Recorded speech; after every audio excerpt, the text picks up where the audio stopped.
Q&A. Q&A. You introduce it. What am I introducing? Q&A. Oh, wait. Welcome to our Q&A, question and answer episode with Lily Worldwide. And Sky. and I've got the mic.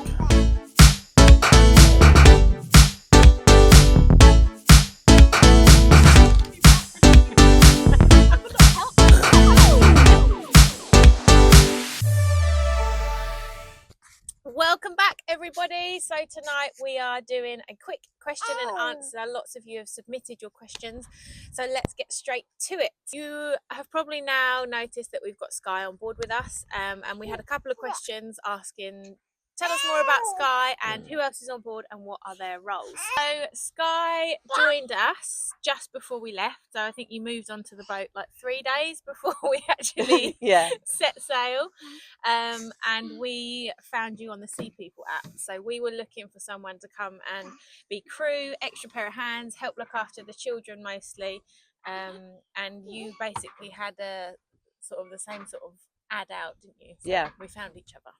I was in Australia and me and my sister were watching Sailing Love Vagabond, and we've just always wanted to do it.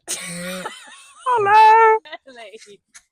I was just about to go travelling to Brazil, Mexico, and didn't know what I wanted to do next, so I just put a sort of shot in the dark, saying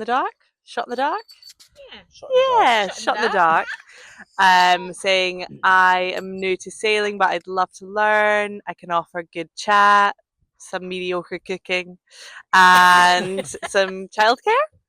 And then Joe and Lily responded, so it was just perfect. And I know this sounds mad that we had a FaceTime. One FaceTime in Brazil. Yeah, one FaceTime, you were in Brazil, a little bit of chatting over WhatsApp, and then we decided, yeah, she's the one.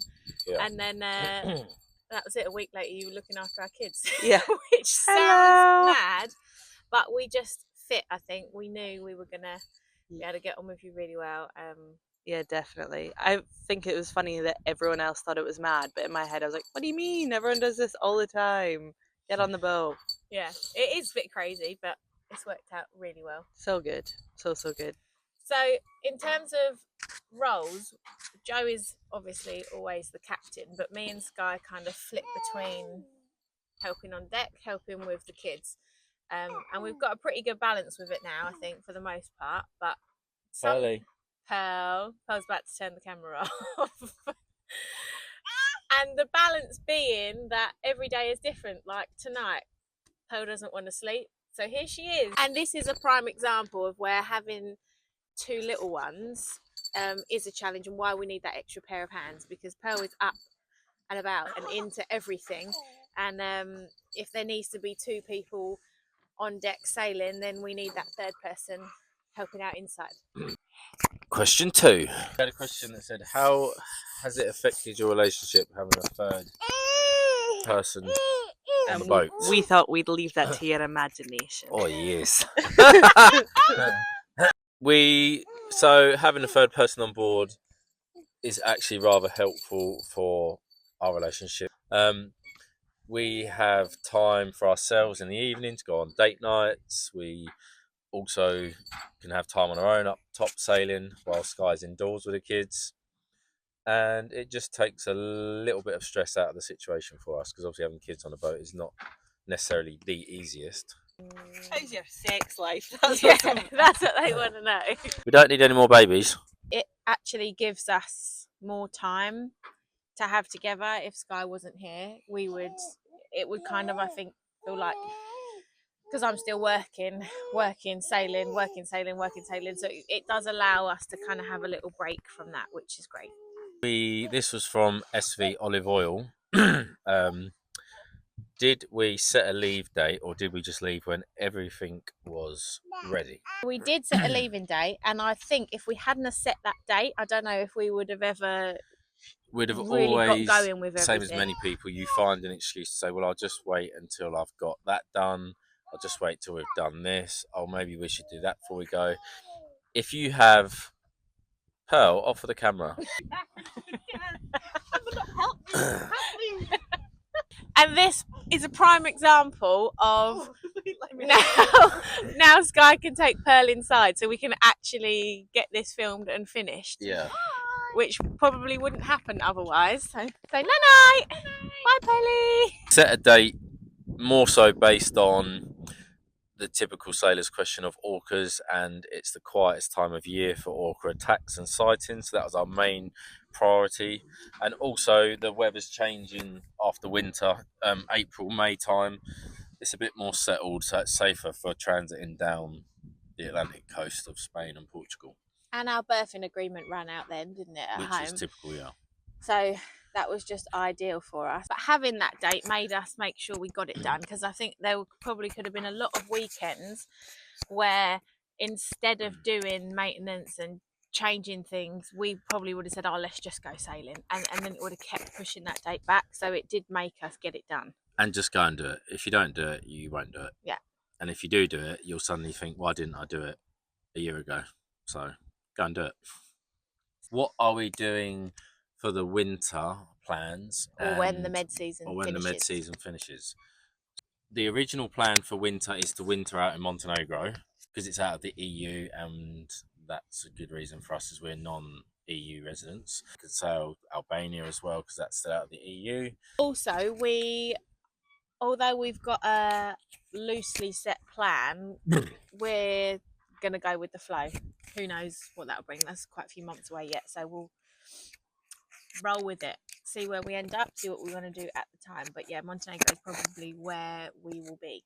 A lot of you have asked if we've got EU passports or if we're doing the Schengen shuffle. So we don't have EU passports, so we plan to. So we're in our 90-day section at the moment, which will get us down to Gibraltar, and then at that point we're going to cross to Morocco, and that will be out of the EU. So we're going to kind of have to bounce up and down.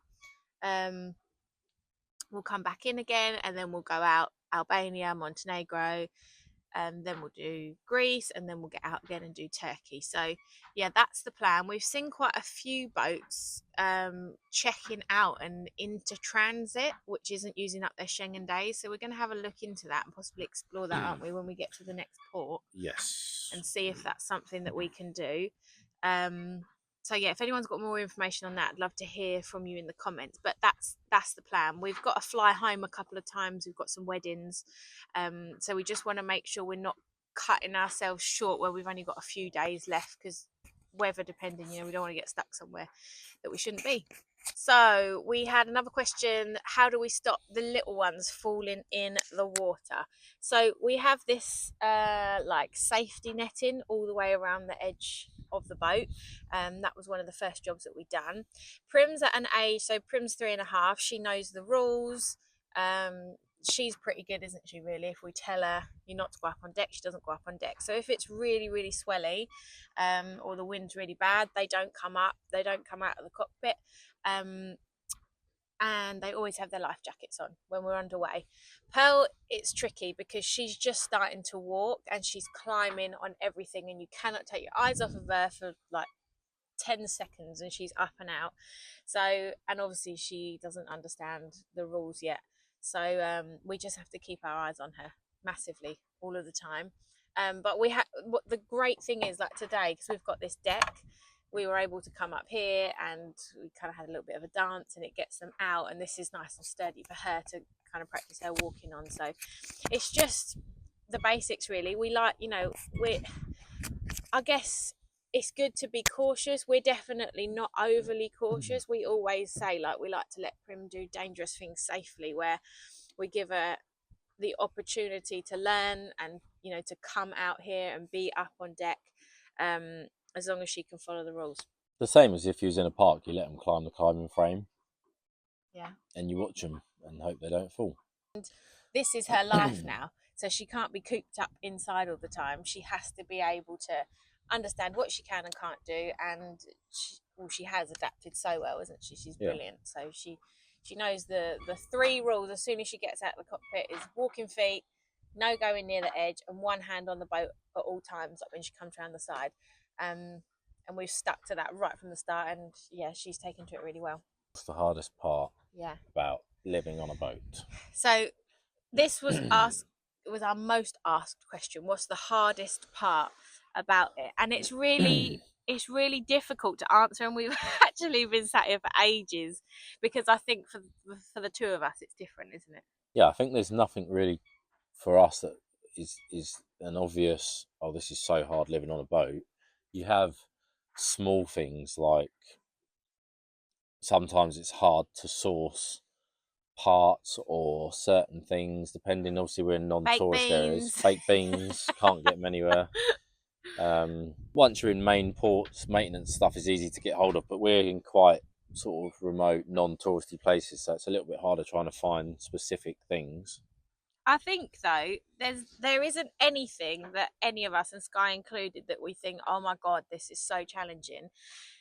But every day is a learning day, and you know there's things that we will do differently, and every day we're traveling, so every day we're learning, so it never feels like we're in that hard part for that long, because you just change it and the next day it's different. So I think to start with, when we were doing longer passages, we were trying to be that I would like get up, if say for example we left at 3 a.m. one day, so I was up and Sky stayed in bed, so that when the kids got up I could go back down to sleep and she would get up. But just on that particular morning, which they very rarely wake up during the night, we were up, we just turned into the wind, didn't we? And Pearl woke up and she was absolutely screaming, and because Sky was still asleep she didn't obviously hear her, or I had to go down and get her then, which meant we couldn't get the sail up and it was dark, and it was just like a tricky moment. Then I had to wake Sky up, and you know no one wants to be suddenly woken up and saying, can you get up right now and come up on deck? So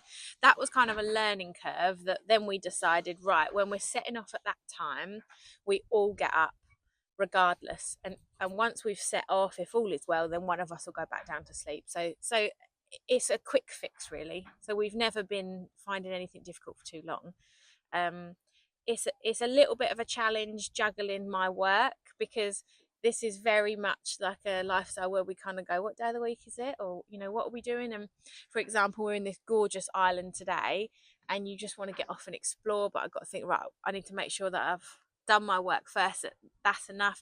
Prim's had a little bit of like time with me on her own as well, and it's that juggling, I think, isn't it, making sure that we've got time together and that you don't just feel like you're the skipper of the boat all the time, that you're getting to get off and enjoy. But every day's a school day, isn't it? And the good outweighs the bad easily. We're loving it. And I'm still yet to find a barber's that's open. You haven't looked that hard. What do we do about doctors and medication? So we have our travelling health insurance, so we have an app basically if we need to see a GP or something like that, and it finds you one in your area. We haven't used it yet, No, but it seems to be pretty good. It's got good reviews. And then medication wise, I'm the only one that takes any ongoing medication, and I got like a big batch before I left, and then when we go home July, I'll just get some more of it. So that's what we're doing for now, but potentially later down the line I have to source that myself. But we're pretty well stocked up with all the general things like Calpol, Piriton, that sort of stuff. So far, touch wood, no one's needed to see a doctor. Next question, how long are we going to travel for? no idea. We do not know. So the only thing that requires a decision is that Primrose is due to start school September of next year, so September of 2027. So at this time next year we'll have to make the decision, are we coming back and she's going to school, or are we not and we're going to homeschool her? No school. Which I don't, as it sits now, I can't see that we're going to come back. So who knows? We don't even know, do we? We're not really sure. I think we're at a point where we've got no desire to really know what we're doing with our future. If we're going to live like this forever, are we going to come back? Are we going to have more children? We're not sure, are we? We're just rolling with it. Just go with the flow. See what happens. See what we enjoy. Yeah. And you never know where this is going to take us, who we'll meet, what we might find somewhere we love and we want to stay. In a year's time, we might really miss home, and we might be want to at come home back already. Yeah. Who knows? Watch this space. This will be cool to watch back in like 2 years' time. Yeah. And see where we end up. I think we are meant to have this very kind of free traveling kind of life. I think we've never had. Well, we're self-employed, aren't we? And we have been for most of our working life, so we've had that freedom. You know, not having to have a set amount of holiday, etc. But I cannot imagine us going back to like a 9 to 5 type life.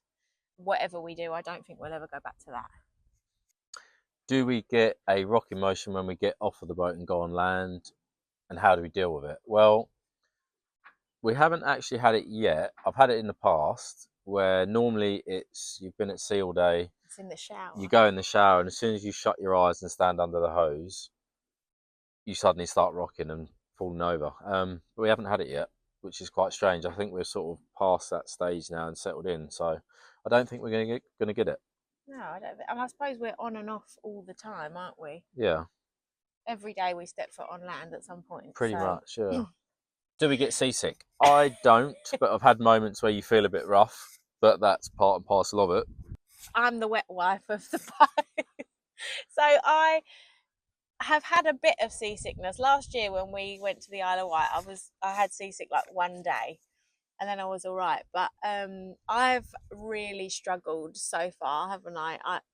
In fact, probably the majority of the passages I've been sick, even with seasickness tablets. And it tends to be, if I'm really tired, terrible, really sick. If I'm not tired, I'm all right. And that's due to Pearl hasn't adjusted quite as well as Primrose to sleeping. So both our girls have always been like bomb-proof sleepers. They go to bed at 6, they wake up at 6. But I think the noises, like the water, fenders rubbing, lines rubbing, it's waking Pearl up. She's still getting used to it, so I'm up a lot and it makes me tired. And yeah, it's been pretty crap. And this is where, like, thank God for Sky, because last week I was just pretty much sick for the entire time we were at sea, and I don't know what I would have done if she wasn't here to look after the kids. So I've got some new seasickness tablets today, haven't I, yesterday, that we bought in Spain, and we did a little 4-hour passage today, and I was absolutely fine. Ginger tea, I'm just trying to go through everything it says online, like having ginger, no caffeine, no dairy, making sure you're hydrated, just ticking all the boxes, and I feel much better. But I think because I went home while you guys did the Biscay and then I've come back again, I guess I'm resetting. What are we missing the most? Personally, nothing. There is nothing that I would give this up for, but I do like a bath. And I'll be honest, when I went home last week, I stayed with Mum and Dad, I laid in the bath for a long time. And we don't have space for a bath. Well, we could, but we wouldn't have a bathroom.